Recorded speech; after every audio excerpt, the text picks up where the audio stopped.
Hey guys, how you doing? It's Henry at Mowers and Blowers. Good morning. Today's the day. I just finished my last project, which was that beige Craftsman YS 4500 lawn tractor. Took forever to get that thing going, but we finally did get it going. Runs, drives, and mows just great. So I have it parked in the back.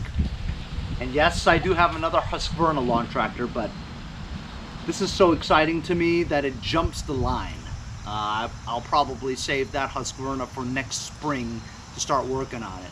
But if I ever do get this thing going, I'm going to start with snow blowers, because I do have about 10 snow blowers in my shed back there, albeit collapsed, but they're under there somewhere. And as we near the thoughts of winter time, gotta get a couple of snow blowers going too. I got like 2 or 3 big ones that I need to get going. But today I'm very excited that I'm going to be really working on trying to get the engine started for the very first time, which is very exciting. As you know, I have about 3 episodes of this already. One was picking this up, the second one was fabricating the seat, and the third one was putting the upholstery on the seat. I don't know if I'm going to keep this seat the way it is, but temporarily this is it, you know, unless I find a real golf cart seat. Now my long-term plans are that we're going to paint this thing, even though the paint's not terrible. The front nose is great, but there is some rusty spots here on the frame and the side panels, so I'll probably grind this stuff off, right? Do some kind of a base to it, and then my buddy Andy from Jericho, he's good with that artistic stuff. He's going to help me do a camouflage design for the whole thing, which would be very cool. Very cool and unique is what it is. Which helps this seat being green. Because before this was green, it was blue, which completely doesn't match our idea of what the paint scheme should look like. In the interim, I ordered some parts that I was desperately missing for this thing, because I knew I was missing a carburetor. So I ordered a carburetor, and I'll tell you how much it was in a second. This is the carburetor. Has 2 vent hoses. One I believe is a gas overfill hose, and the other one is just a vacuum. It's unique to golf carts because it has an up and down choke mechanism, right? Which I might have to fabricate, because there's a bracket that goes here with a thing that goes like that, where the cable stops there to allow it to go like this. I don't have that, so I'm gonna have to make one, you know? As long as you get this movement, then you're good. Over here is the throttle, also up and down, and there is a cable that's attached to the foot pedal, the gas pedal, that allows it to go up and down. Hopefully, we'll see. This is a fuel mixture on the top, and this is the bowl nut. This is some other kind of adjustment, I guess. Anyway, and it also comes with 2 gaskets. So this came with the package. I'll tell you a bit about it in a second. Also included in the package was an oil filter. Now the oil looks clean in there, but this came with the package, and in the future, if we do get this engine going, I might consider, I don't know, putting this oil filter in. But honestly, it's really just a metal mesh thing, you know.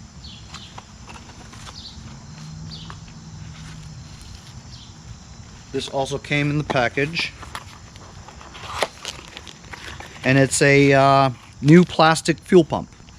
So this fuel pump in the machine is a metal one, and I don't know, it doesn't look all that good or whatever, but if it works, it works, you know. If it doesn't, I have this one. This is like a typical lawn tractor fuel pump, nothing special. Also in the package was a bunch of fuel lines. This was cool because I was missing mine. Carburetor cleaning with bristles, some hose clamps, a fuel filter, and most importantly, this fuel filter, and most importantly, the air filter. because as you know, I was missing the air box, which I eventually did find and figure out it was the air box. I'm missing the metal clips to keep the two pieces closed, but it was also missing an air filter, which I knew I would eventually need if I got the engine running. So I looked on eBay. An air filter was like $10.50 already. The carburetor was, at least the cheapest one, was $16. So I knew I had to spend $10 for this, $16 for the carburetor, right? And that would be like $26, right? Well, for $29, I got all of it. Get it? So basically, essentially, I got fuel filters, hose clamps, hoses, cleaning bristle brushes, an oil filter, and a fuel filter for free. Fuel pump for free. So that was a better deal. So I'm in this for $32, right? And then I ordered 3 keys, which was like $5. So I'm in this a little less than 40 bucks so far, right? This I found, made it myself. So right now, let's do a tally of how much I'm in this for without even starting it. 40 bucks, okay? Let's just call it that. So what I want to do now is I want to jack up the rear and put the rear on jacks, because if we do fire up this engine, right, I don't want it to go shooting into the car, you know, because I don't know anything about it. I don't know about the transmission, whether or not it's locked into forward gear or neutral or reverse. I have no idea. So I want to make sure that the drive, if we do crank the engine, that the wheels won't spin and shoot out somewhere, you know. So I'm going to put it on jacks. Then I'm going to move this bed upward so we can see the engine better, and remove the seat so we can get a better look at it. So as you can see, I've jacked up the rear and it's on ramps, not ramps, jack stands on the forward leaf spring bracket. I also have the jack underneath the transmission, the transaxle, on the bottom where the differential is. So that's a 3-point holdup. Not that I'm gonna crawl under there, but it's just for safety anyway. Here's something really interesting that I just found now. I didn't know. This is the pulley cover for the engine. I didn't notice the label, but if you look at the label, it tells you that this is the model EH29C, which means it's the 295cc engine made by Robin from Fuji Heavy Industries Limited. So this is a Japanese engine made by Robin. I think that it's connected with Wisconsin engines too. So there was another model that's a 350cc engine. I believe that was a Kawasaki, that was an option. But 295cc engine. As you can also see, give you a better look at what I have here. I've got the jack right in the forward part of that leaf spring bracket. I've got the jack underneath the differential. And same goes for this side over here. So the wheels are off the ground, and surprisingly these wheels are holding air in the tires. Now I'm going to drop the bed into a, you know, open position, all the way open, and then I'm going to take the seat off so we can get a better look at the engine compartment.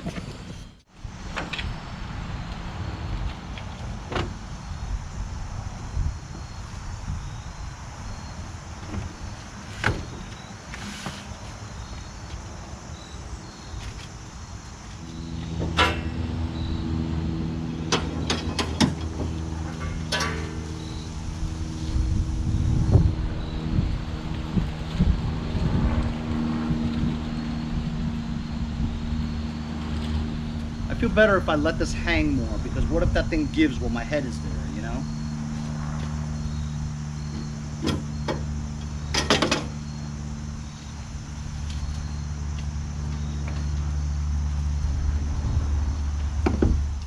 Let's give you a better view of the engine. So this cover I told you I found, this is the air cleaner cover. It's missing the metal clips that hold it together, but that's okay. could find something to fix that. This is the air cleaner. This is the throttle that goes onto that throttle mechanism. It's good that it has the carburetor spacer, oil dipstick. This is the pulse line for the fuel pump right here. This I figured out was actually the starter slash generator. So when power engages this starter, it moves this pulley, drives the crankshaft, right? And then once the engine is started, it also doubles as a generator for electricity and recharges the battery. So it's a dual function motor. And well, I haven't figured out how to use it or anything. This is the oil vent. One of those hoses goes there, I guess. And like I said, I have to figure out some kind of a bracket to put a choke cable. This is the choke cable right here, but it's gone and broken. See, there's no knob, so I have to remove this and put a choke cable on there just so I can open and close the choke. So look, I want to tell you, this thing is sticking out of the dash. The ignition switch module in the back are like 5 or 6 tabs. They're not round holes like this. So I don't know how I'm going to connect the ignition, you know. I'm missing an adapter, I think, that goes from 6 holes to 6 tabs. Maybe, I don't know. I don't know where these two go either. And these two sticking out, I have no idea where these go either. The horn is connected somehow to that foot button. The foot button is seized. You push it, no click, no nothing, doesn't even go down. And as you can see from the horn, there's a tab over here that connects to ground. So we can test that later. I do have 2 terminals for the battery. I don't know if they're connected to where I need it to be connected. I have this module here that I have no idea what it's for. There are loose wires everywhere. Like here, I don't know where that goes. I don't know where this goes. Here's a typical 4-post solenoid, which I can kind of figure out, right? And there's no other relay, so I mean, I'm just gonna look at this as a tractor engine, you know, and try to figure it out. The good news is that the engine is not seized. From a previous episode, I think you'll remember that if you turn this thing, look, you can hear it. You can hear the inside. Ow, son of a bitch. You can hear the gurgling of the Earl inside. And I do feel compression stroke right here. It's hard to turn. So everything moves, including the transmission, see? So I'm gonna first try to install the carburetor and work out some kind of a choke cable thingamajig. Got 2 gaskets here. Obviously this one here is for that.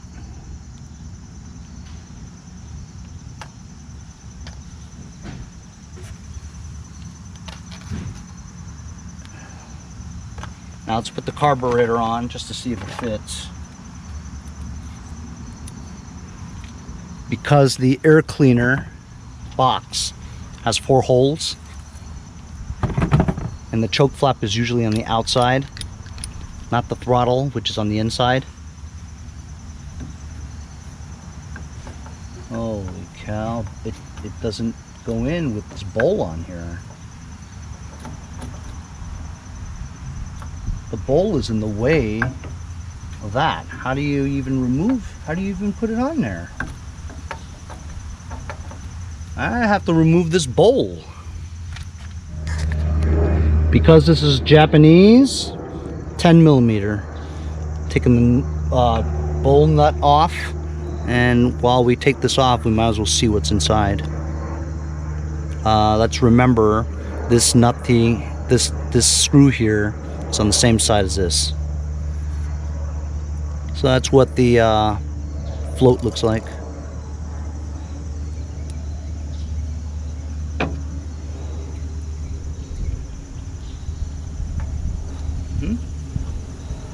Now it fits. I'll put the bowl back. Gotta be careful of the gasket. Wow. Doesn't really give you much room to move around. Henry, can't see. Shut up. Alright, I'll put this on. Okay, here's kind of the hard part.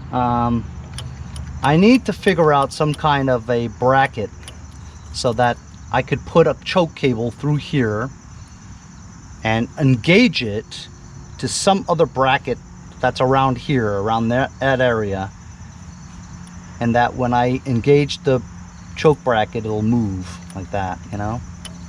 So that's the thing here. There's nothing here for me to do that with, you know. We'll connect this. This is the throttle, and that goes right on there. You know what? Let me step on the gas pedal and see what happens. Hey, all right. But you know what? It's not like all the way though, you know? And it doesn't go back.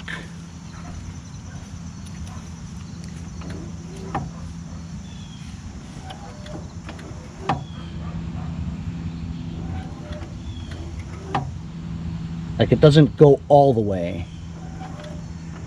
And it doesn't return. I think I might have to loosen this stuff up with some penetrating oil. But that's a piece of it right there, and I have to find a choke cable now. Loosen this bolt.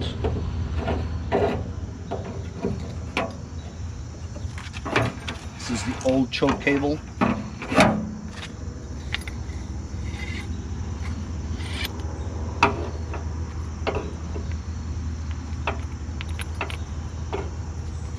These things so it comes out. I found this choke cable. This is a lawn tractor choke cable. I have to get this part to fit that bracket, but as you can see, this choke moves up and down. I have to fabricate this to fit with this panel over here. Gotta get these two bolts out. Nuts. Okay, so I got this to work. So now we have a choke cable that moves.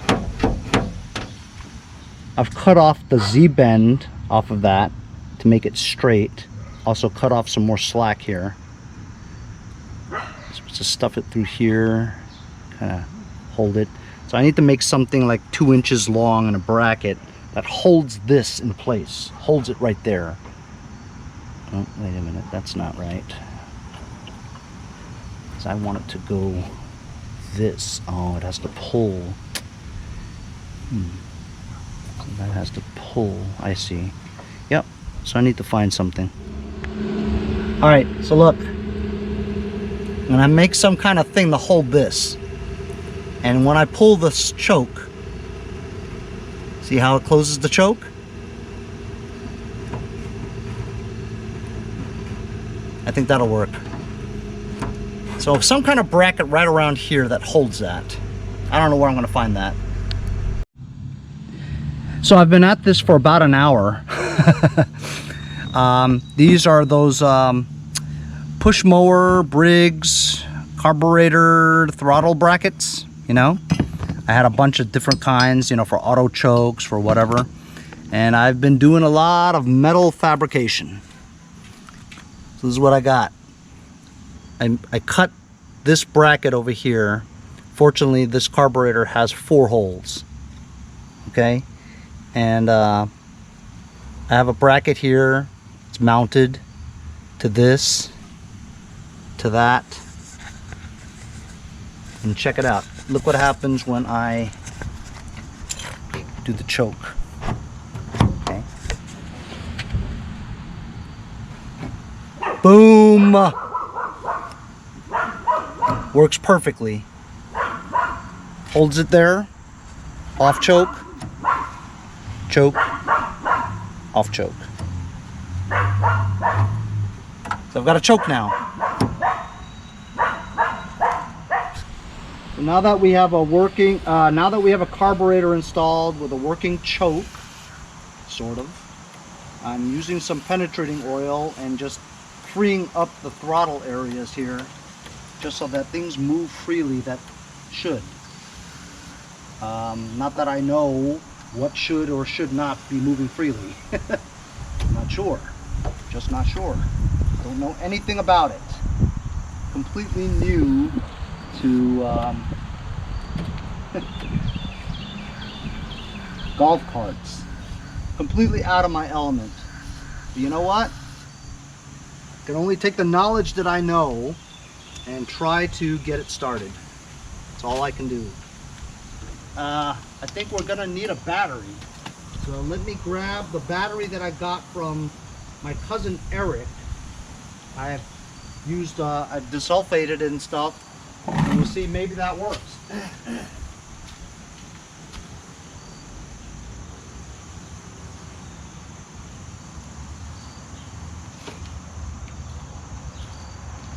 Oh, but you know what? These actually take regular batteries with the round terminals, not the square ones. So this will be difficult to try to figure out how to get this on here. You know? Well, I do have my Mercedes battery. That's round. Guess I'll get it out of the van. Here is a big, very heavy Mercedes-Benz car battery with the round terminals. I know this works. This is a negative. I don't think there's any harm in connecting the negative for now.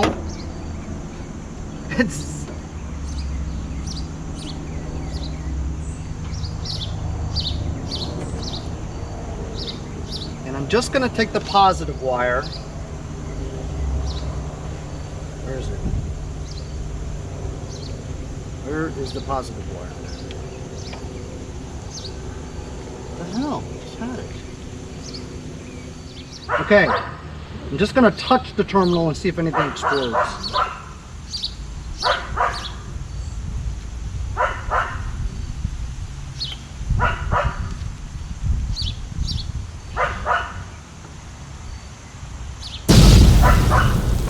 Okay.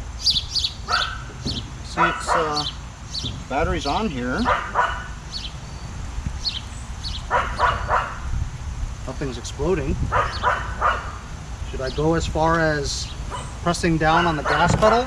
Because I learned that on golf carts, you just have to turn the electric switch on and step on the accelerator and it'll crank the engine.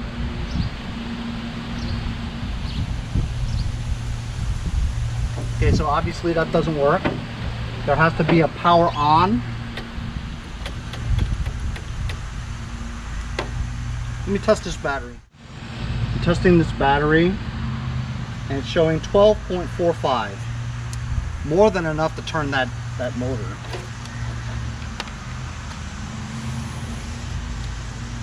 It needs power, right? So let's jump the solenoid. Just touch them together and see. Nothing. Nothing. Nothing. So I have to sit here and just try to study everything. Look at all the loose wires. There's so many cut and loose wires around. No idea where anything goes. But I just want to make sure that the battery circuit goes to the solenoid circuit goes to the starter, and then we can kind of figure out why the starter isn't turning. So I've got my jumper pack over here. Okay, I've got this black part of it to obvious ground, because you can see the ground strap is attached to the ground. I'm a little confused about this one because it's red, but it also looks like ground. But I know this for sure is positive because this leads to the solenoid. So I'm just going to tap it and see if the starter turns. Okay, I'm going to turn it on. I have to turn it on. Are you ready? Nope, nothing.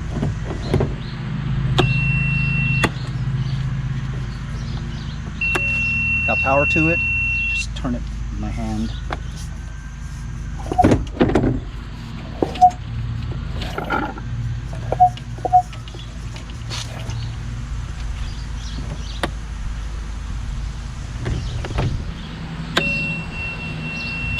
Nothing. There's power to it.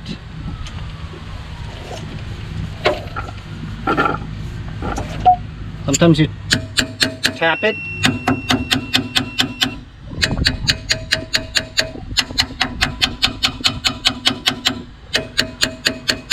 So power directly to the starter is not moving it. Nothing.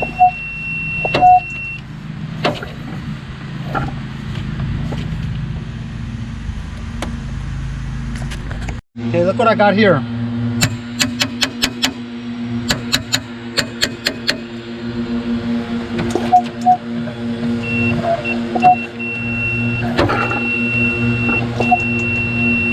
Look at this, watch. Look, look, look. There's a little bit going on here. It moved a little by itself. Look, it's moving, sort of.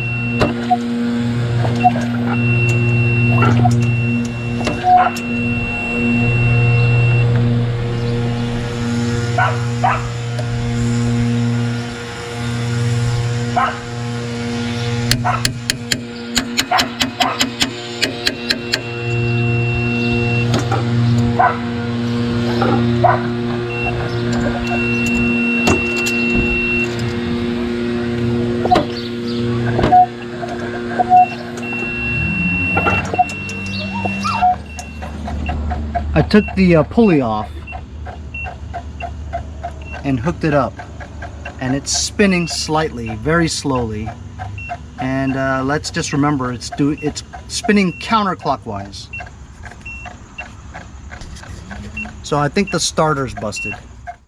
So I think I have to remove the starter to take it apart, because we put power directly to the starter and it barely moves. So maybe the brushes are bad, or I don't know. And also there's a oil leak coming out from there. I don't know where it's from, which is not good. Let's try and get that starter out. Okay, I'm going to remove the starter, at least try to. On the other end of this has a big bolt, 3/4.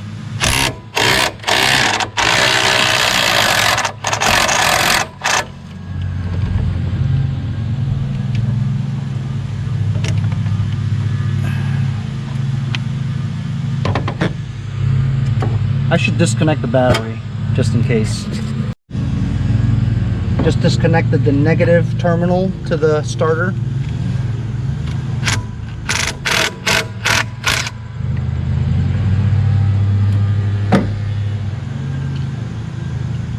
Take that off, put this nut back on so I don't lose it. Could it be that easy? That's it?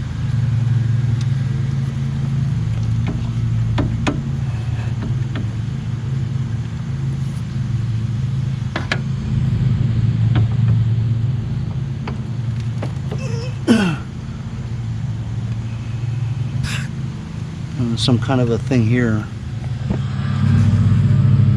I'm recording this only because I want to remember what I did.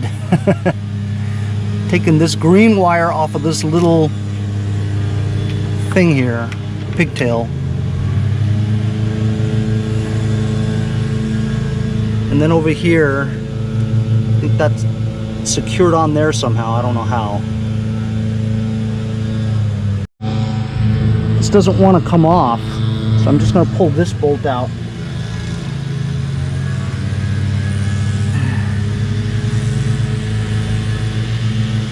It's coming.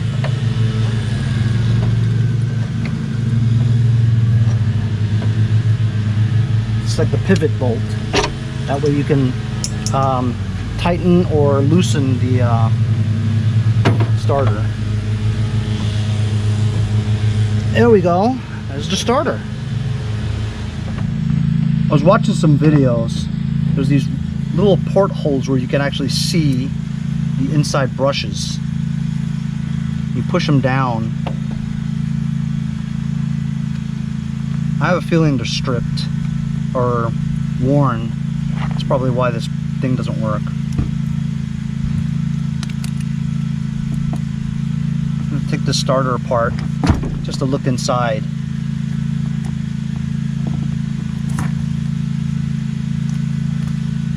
Ooh, look at all that corrosion in there.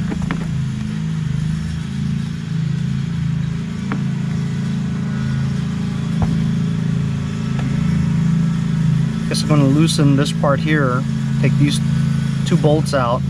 This part should come out. Not too different from a tractor starter.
Wonder if I have to take this off.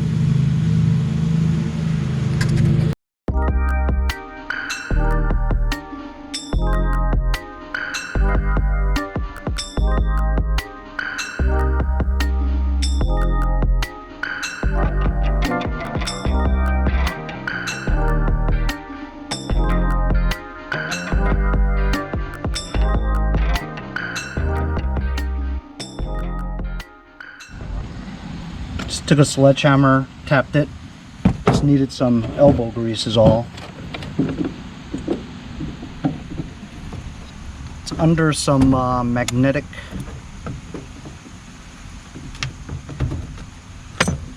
resistance, and it seems like I think the magnet is broken on the inside, which is why it's binding. It won't come out.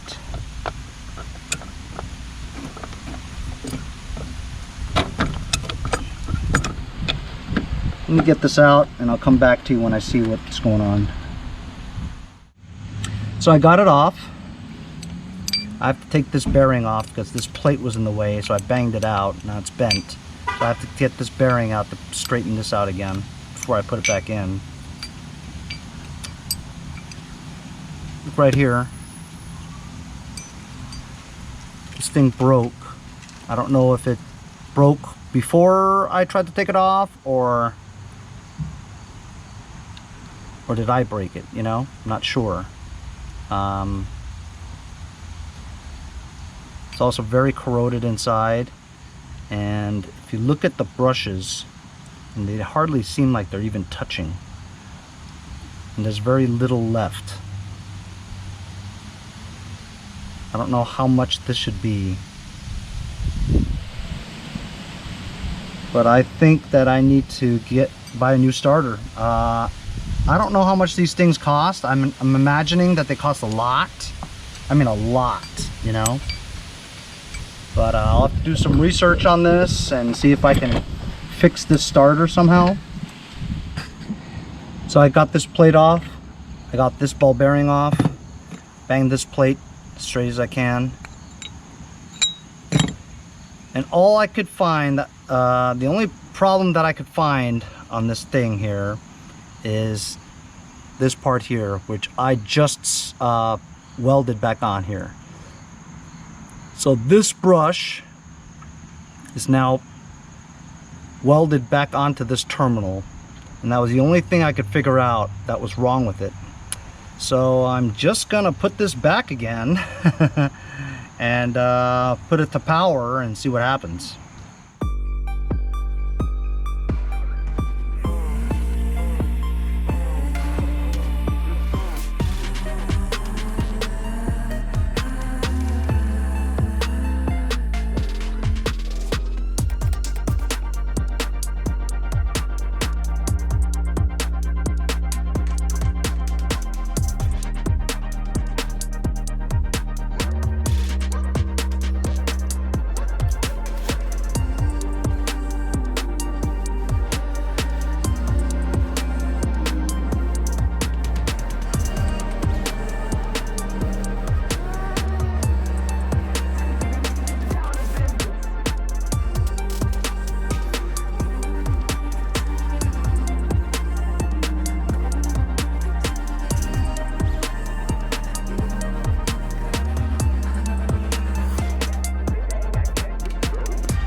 I took it apart again because it wasn't fitting correctly.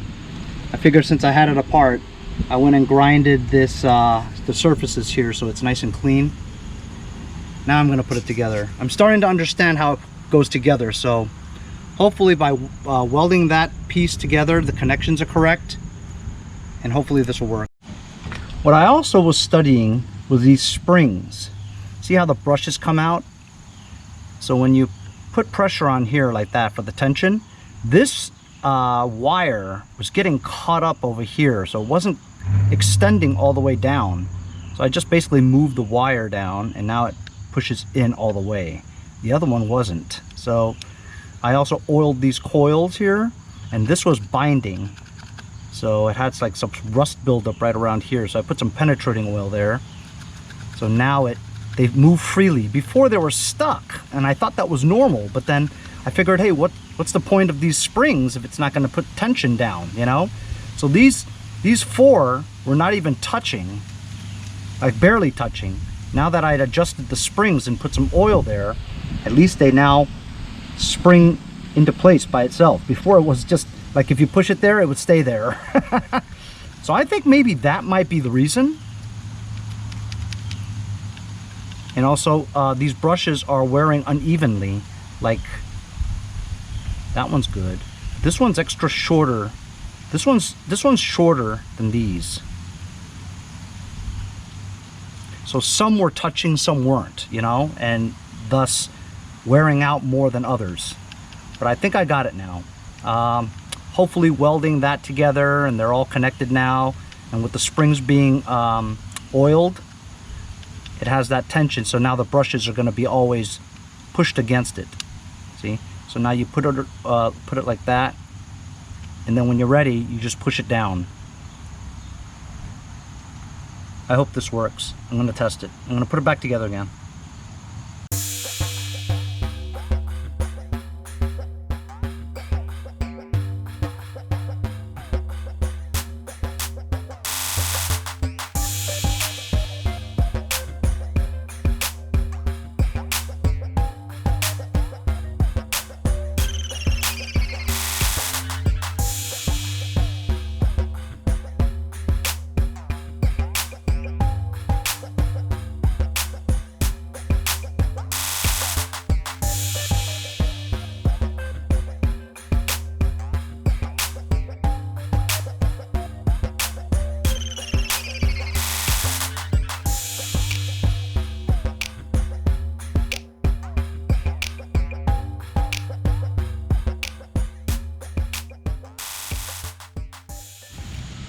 So as I was trying to install this, the weld I did just fell off because the wire from the heat of the welder was so brittle, so it just fell right off. So I didn't feel good about it.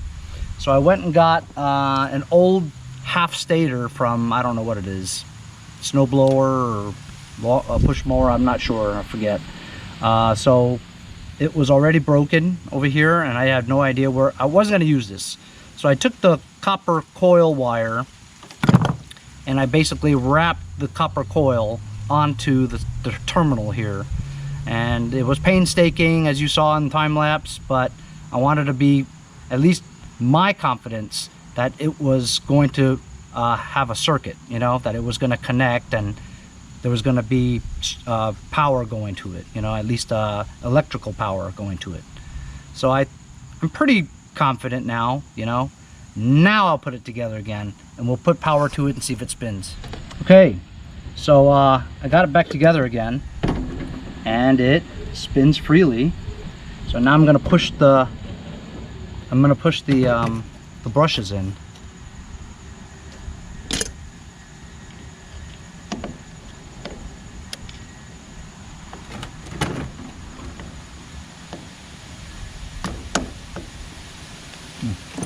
Let's go in.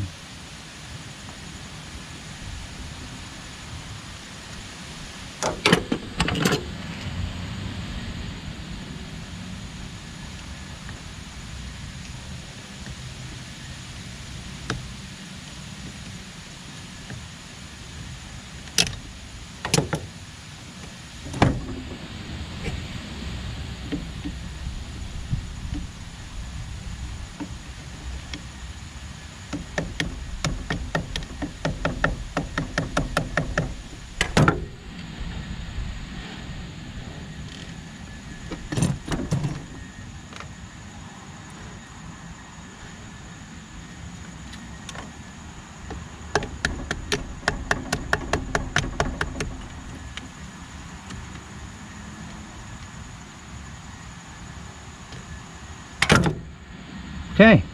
I think they're all contacting now. Put these covers back on, waterproof. All right, so here I am, going to test it. Positive to positive, negative to negative. Let's see. Oh, it doesn't work. Damn it.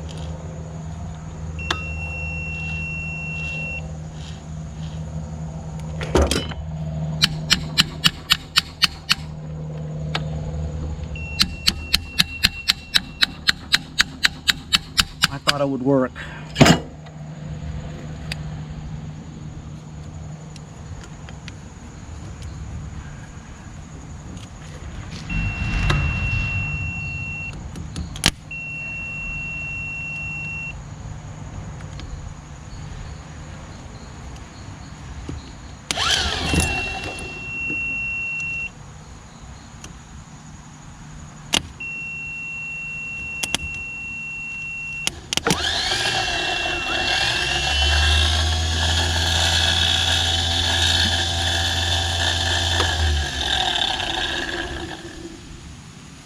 All right, looks like it does work. Here, look.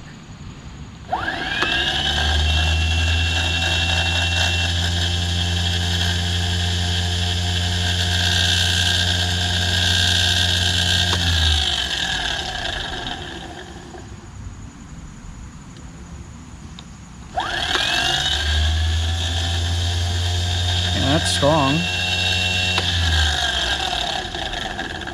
All right. I think it being corroded has something to do with it.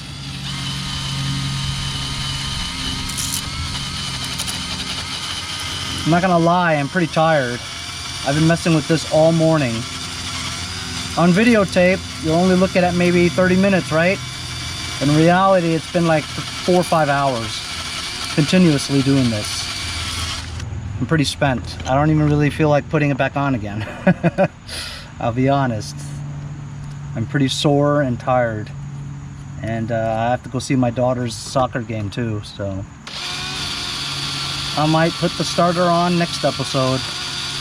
No, Henry, we want to see it on there. We want to see it run. Well, I do too. But I've messed with this starter for about 2 hours. It was interesting, I'm not gonna lie. Never doing this before. It is definitely interesting, but you know, you gotta know when to say uncle, you know what I'm saying?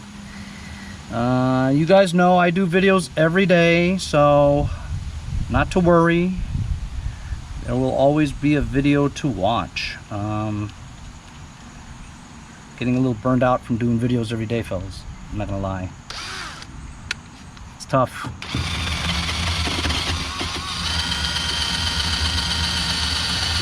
But I just have so much to do, you know?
When I was banging this thing, it went flat, it mushroomed, so now the nut won't go back on it, so I'm gonna have to cut that tip off. Hopefully it'll... Another hour later, and I've gotten to this. This nut will go on maybe a thread or two, and that's it, because it's so, the bearings are so good that when you use the impact to turn it, it only tightens so much. So I put a washer in between there, and now when I touch it, check this out. So when I jump the solenoid, it does spin, but it's only the middle, because this nut won't tighten anymore because of the threads. What a shame, because I got the starter to work, but now I stripped the nut that goes onto the shaft. Man, oh man, I'm in a big pickle. But I've made a lot of progress. We put the carburetor on and fabricated a choke bracket with a choke cable, so now it actually chokes, right? And took apart the starter, seemingly fixed it, but now I'm in another pickle. So I can't get the pulley on there tight enough for it to spin the engine. I'm beat, man. I've been working at this for 6 hours straight.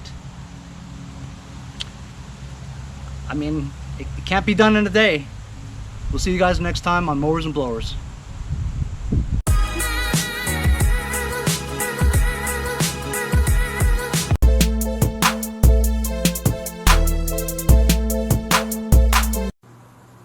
It's John, aka Turning Wrenches 85. We'll see you guys next time on Mowers and Blowers. Hey, if you guys enjoyed the video, remember to give me a like. Also, comment below. Subscribe. Remember, it doesn't cost anything to subscribe. It's free, right? Also, hit that little bell. That way you'll get post notifications whenever there's a new video, and you won't miss out on any of them. Remember to follow my Instagram and Facebook, as well as if you'd like to donate $1 or $2, paypal.me/mowersandblowers. Really appreciate all the support. Also, to keep the videos coming every day, support the channel. Bye.